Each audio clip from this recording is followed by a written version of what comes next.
All right, now I'd love to bring up our next speakers. Patricia Mota, CEO at Hispanic Alliance for Career Enhancement.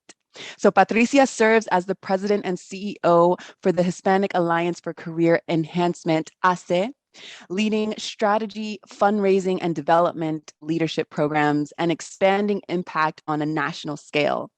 As an advocate for access and equity, Patricia strives to create a multi-generational, diverse, and inclusive support network to catapult the career growth of Latinos across the country. Patricia has a strong history of serving the community as reflected by her service on various nonprofit boards and committees and several accolades, most recently appointed as a commissioner on the Illinois Hispanic Employment Plan Council and named Crain's Business Chicago Top 25 Most Powerful Latinos. Patricia will be joined in conversation with Cristina Alvarado. So please, I will pass the mic to both of you, and thank you so much, Cristina and Patricia. Well, thank you, Mariela, and thank you for this amazing presentation. And Patricia, welcome. Welcome everyone, every people of our audience. And well, Patricia, Mariela has a lot of things to say to you, but I would like to start asking you a little bit about yourself. If you can share with us and with our audience where you are based, and of course, we would love to know more about your career journey at HACE. Wonderful. Thank you, Cristina. Thank you, Mariella or Mariella. I didn't get to hear the pronunciation of your name, for the kind introduction, and hello to everyone joining us. As Cristina mentioned, I am currently serving as president and CEO for a national nonprofit, the Hispanic Alliance for Career Enhancement, or we say ACE if we pronounce it in Spanish, or HACE, but traditionally ACE, right? And so I am proud to be here. We just got off the heels of Hispanic Heritage Month, proud of being Latina, proud of being Mexican American, proud of being the daughter of immigrants to the US, and proud of being first generation in my family to pursue college education, a professional degree, and nonprofit executive. My career trajectory spans from co-founding a nonprofit as an undergrad, to doing local government affairs, to working for a corporate utilities company in their marketing department, to then going in higher education and working in as a staff and faculty, primarily focused on our Latino students at that point. And then my role in 2010, I was finishing my graduate degree in public administration, and I saw a director role at ACE. And at the time was looking to be able to build and scale programs. And so my first project, as I was hired on as a programs director, was Mujeres de ACE, our Latina leadership program, which at the time was solely in Chicago and now has expanded nationally and internationally. So very proud about it, really impacting Latinas on a global scale. Then my role evolved to more of our fundraising and partnerships, and been serving as president and CEO now going on 6 years. And I still have that feeling that we're scratching the surface with all of the work that we've been doing. But the mission very ties closely to my own personal mission. ACE being to positively impact workplaces by cultivating the pipeline of Latino, Latinx, Latino talent across the country, providing insight, access, and development to be successful in their careers. And so how we carry that out is through 3 specific pillars, one being talent acquisition, so programs, services, events, where we're actively connecting our employer partners to anywhere from interns to entry level to now, as of late, senior executive level talent from across various sectors. And the second area, which has been where we have really catapulted within the last decade, is what we consider our pipeline and leadership development programs. So programs that start as young as the high school level to mid-level cohort model-based programs, where we work with a group of 20 to 25 at a time through one-on-one coaching, individual leadership assessments, culturally relevant content, but most importantly, what I'm proud of, a multi-generational support network that has been really there to support one another get to that next level as mentors, speakers, subject matter experts in their career or education. And the third and the final area of our work, Cristina, is around thought leadership. So being able to offer roundtable discussions, platforms like this, where we're sharing best practices, showcasing speakers, but most importantly, offering that space to connect and for connection across the country.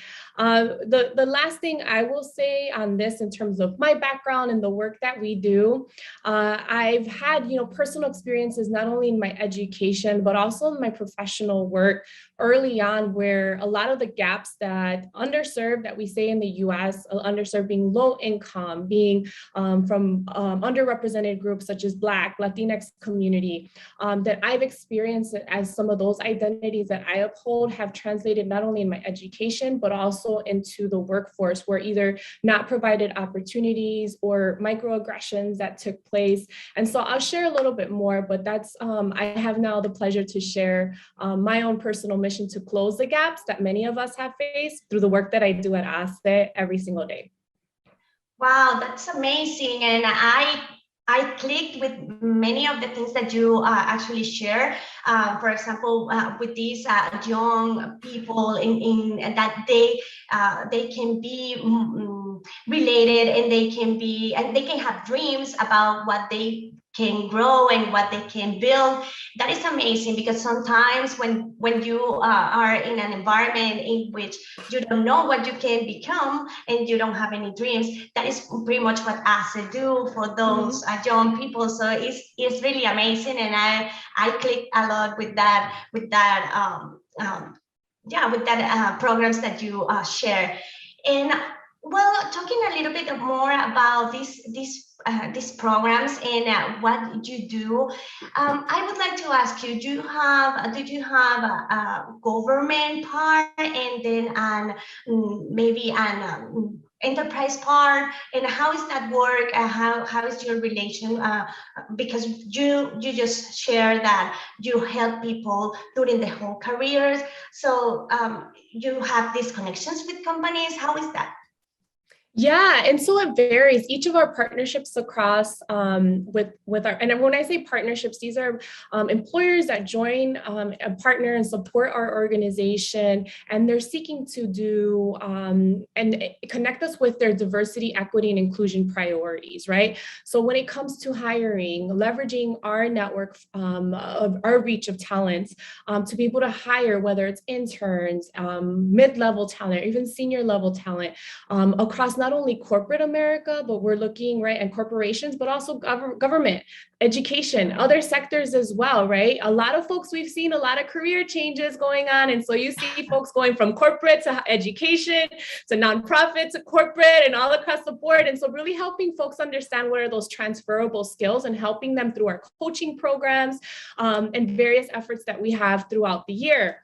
The other key thing that has been so pivotal as us, as a Latino serving organization, but not Latino exclusive, because we welcome everyone to be part of our programs and events, because it's critical that we're building awareness, right? Awareness in terms of the economic contributions that the community has, but also the need to ensure that we are valued, that we are represented in various sectors, so that we help drive business, further business, and really help with that growing community, right? When you look at, so that's one area. We're sharing statistics in terms of in America, according to the latest census, right? We represent nearly 2 in every American, right? And what does that mean in terms of the growing community? And the youngest, achieving higher education at a faster rate than decades before. We represents a 1.7 trillion purchasing power, 2.7 trillion GDP. If our GDP as a community in the US were a country, we would be the 7th largest country. And so it's creating awareness about that and ensuring that we're empowering folks going through our programs, but also our employer partners to create the power. And what does that mean when it comes to not only hiring, retaining, and advancing the Latino and diverse talent within their organizations? And then on the flip side is when we look at those great numbers, then we look at leadership representation. Why for the last decade, Latinos on corporate boards have been around 3 to 4%. And that hasn't changed. We have a lot of great efforts that we have going on with Latino Corporate Directors Association, for example, which I support and I'm a part of as well, to ensure that we're moving the needle. When you look at executive and senior level roles, it's also at about 4%. And so we need to ensure that we're moving our talent in the pipeline to those roles, because just as it is for the youth that we work with, it's important for us as professionals to see ourselves represented in these leadership roles and see that we can also do it, right? And so that's part of the work that we're doing, is creating awareness, but also building the pipeline and empowering those to understand how to get there. The last thing I'll say on this piece, right, that is super critical, is part of leadership programming is understanding your own strengths, your own values, your own personal experiences, to be able to really build that foundation and get to that next level. And traditionally, as Latinas, as Latinos in our community, we traditionally, and this is generality, so you may or may not identify, but I grew up in a traditional, strict Catholic household where, you know, humility and modesty were a big value, right? So don't speak unless spoken to. Maybe some of us heard calladita más bonita in the household, right? The quieter you are, the more beautiful you are. Not until you're aware of that and how does that translate in the workplace. For me, then once I built that awareness, I knew that, hey, right now is not a time to be modest. Right now is a time to be humility, as beautiful as those values are, but knowing when to assert myself, when to speak up and advocate, whether it's for myself or voices that were not in the room. And so that's another big part of our programming that is super critical. Wow, that's amazing. And well, in the chat is really blowing up with people sharing that they are with you. They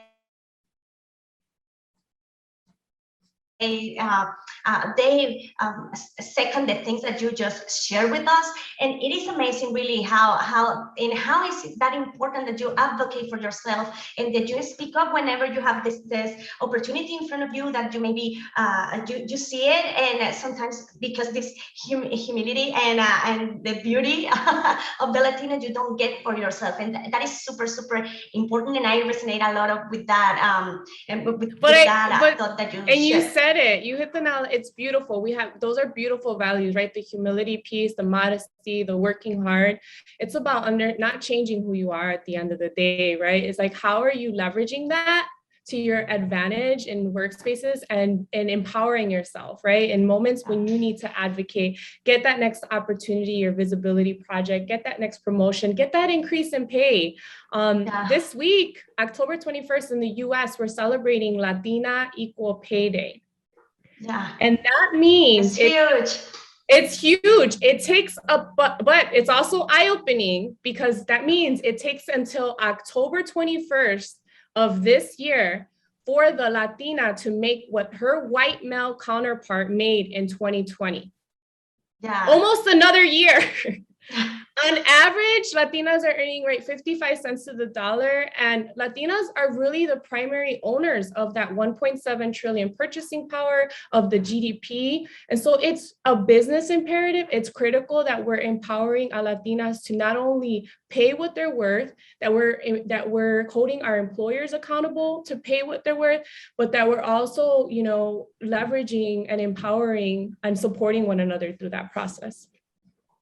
And that is important, because sometimes the community can help you, and people that already walk the path that you want to walk, that people can help you, but we don't reach out, and I don't know why. And that is the importance of the programs that you have. And transitioning on that programs, maybe you can tell us about, I know that you have several programs, and I would love for you to share about those, what they do and how can help the Latino community. Absolutely. So I mentioned one of our first programs that I started working on is Mujeres de HACE, which is our women's leadership program.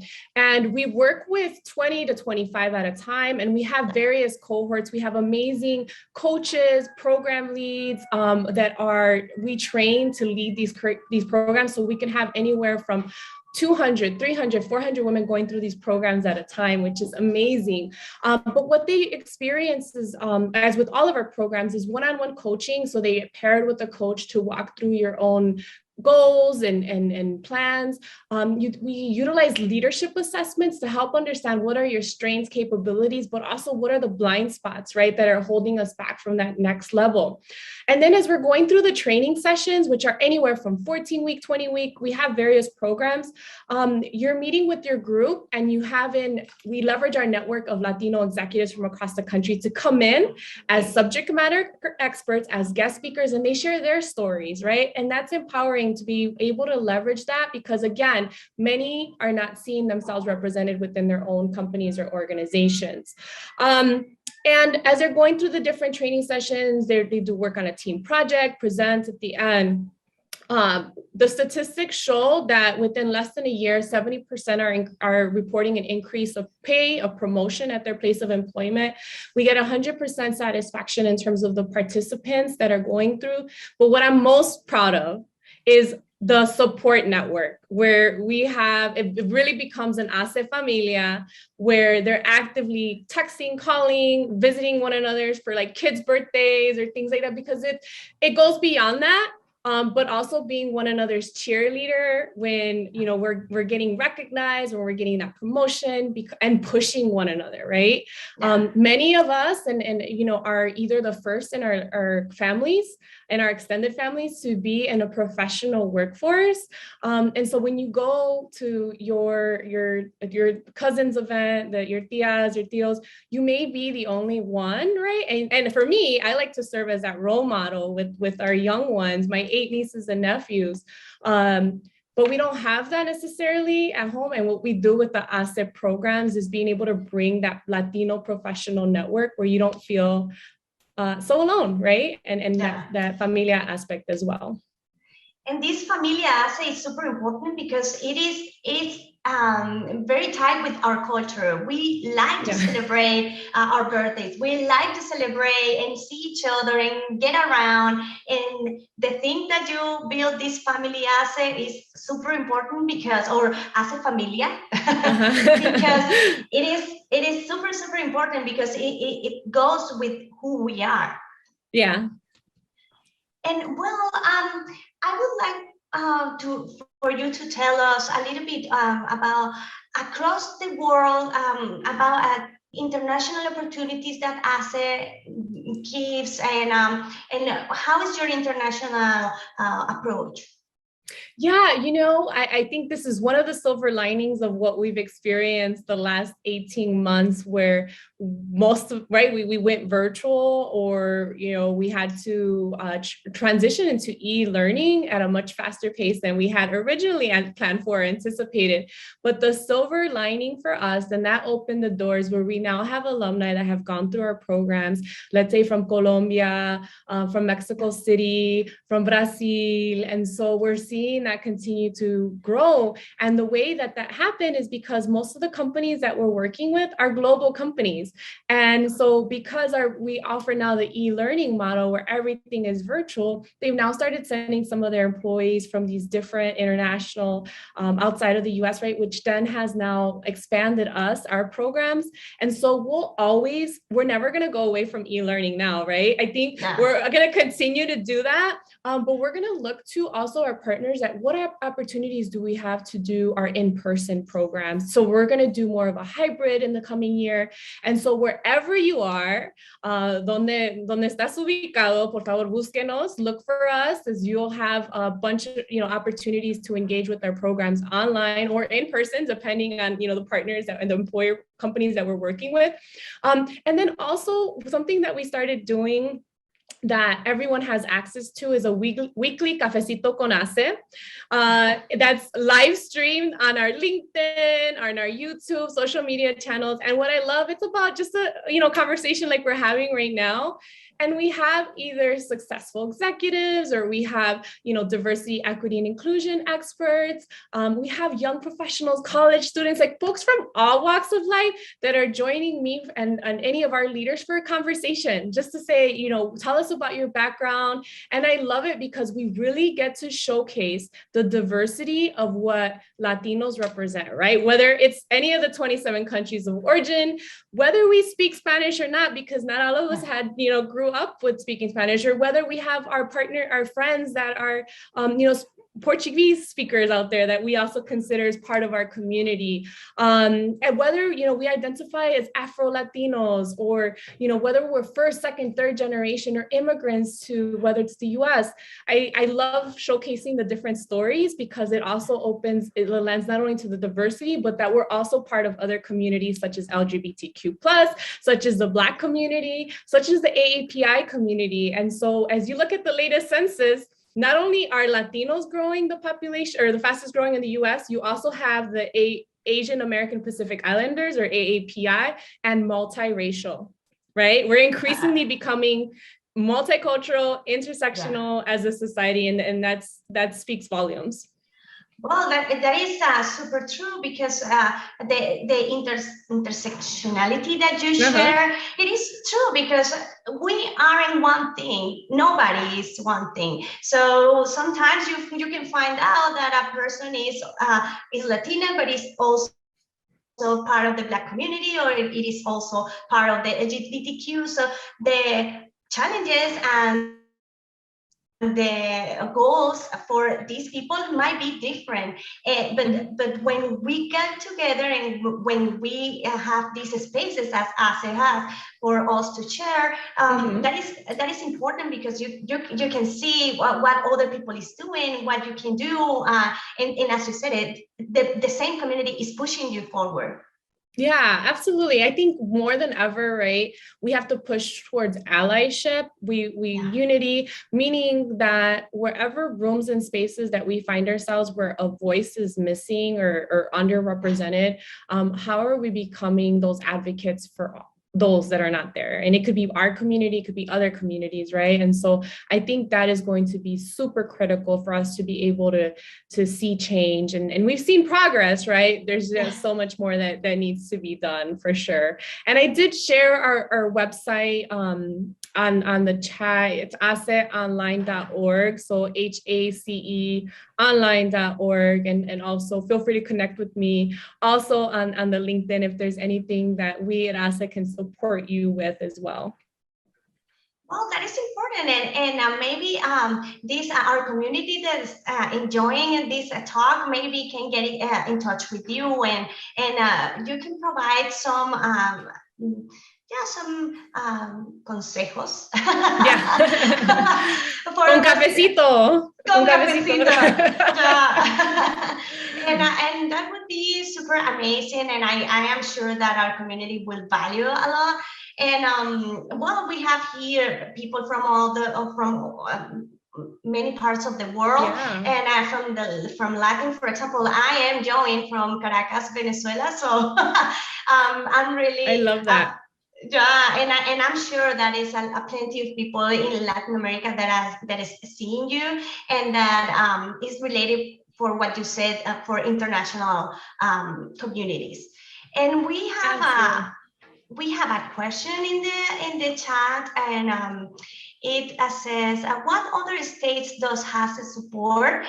It is just Chicago, or there is another one? So Chicago's our headquarters. So in terms of our headquarters, we're located in Chicago. We have staff and alumni and programs across the country, New York, New Jersey, Houston, Dallas, Miami, LA, San Francisco, San Jose, and growing, right? And then as of this last 18 months, we have alumni internationally as well, which I've mentioned, right? Colombia, Mexico City. I want to say Venezuela, but I'm sure we're getting the latest numbers in terms of all the folks that are participating in our programs this year. But we want to continue to offer and expand, because that's just so much value for everyone in terms of building that familia internationally, right? Yeah. And that is amazing, because in that way the people can reach out to the nearest place that they found, and also they know that you have support for the whole US, even though maybe your offices and your branches are in those cities. Maybe they can reach out even though they don't are nearest to that branch. Yeah, no, I mean, definitely with the virtual, we've been able to cross borders in ways that we haven't before. And I think we as an organization have done a phenomenal job, you know, the team, the staff, in terms of transitioning and ensuring that we're continuing to offer resources and services. We have amazing coaches. So if you're looking for a career coach, there you also have they're accessible to you on our online website as well. And so if you ever want to connect, and please follow us on our social media channels. And if there's, again, reach out to us. Like, we're here in terms of if you're looking for that as an individual, if you're looking for that next career opportunity, you need some guidance there. And as an employer, whether you're in a corporation, whether you're running a BRG group, business resource group, or employee resource group, reach out to us so we can partner and support your programming and employees throughout the year. Well, Patricia, that is amazing, and we are already time, and we have to start wrapping up. So I don't know if you have a final thought. Hi, that is Mariela again. Well, hey, we're here in the spirit of diversity, equity, and inclusion. And I think that this type of work takes a lot of courage, right? And so I always want to empower those that I'm listening to really believe that you've done the work and to take action, right? There's a quote by John Maxwell I just heard that says, the courage door has one knob and it's on your side. So abre la puerta, open the door.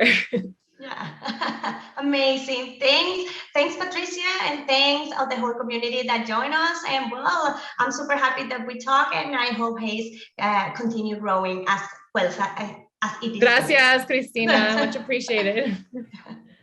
Wow, thank you both. Gracias, Cristina. Gracias, Patricia. So you asked in the beginning, Patricia, I have Mariela. names. Mariela, they call me Mariela. I'm in Argentina. Mariela, Marie. I have a million names, so it's okay for whatever you called me in the beginning. I will come running at the door and opening the door with that one key and one handle that you mentioned before. Gracias. Beautiful. All right. So that was great. Thanks. We're so proud to be representing, here in community. I just wrote down a couple of notes as you all were speaking. Patricia, the purchasing power. Yes, I love that you were backing up all of this information with data, because clearly there's strength in numbers. And sometimes we have to repeat that to folks so that we can be mindful of it. Showcasing the stories that show our intersectionality, allyship, accessibility, and really using this really pivotal time that we're at to use e-learning, let's say, or just digital partnerships and communication to elevate our voices. So thank you so much, Patricia. I really respect the work that you're doing. One more time, remind us how we can connect with you. Yes, please visit our website, haceonline.org. So it's HACE online.org, or HACE. I know if we pronounce it in English, haceonline.org. And then feel free to connect with me on LinkedIn as well. Beautiful. Thank you so much. Enjoy the rest of your day. You too. Bye-bye. All right. Yeah, ciao.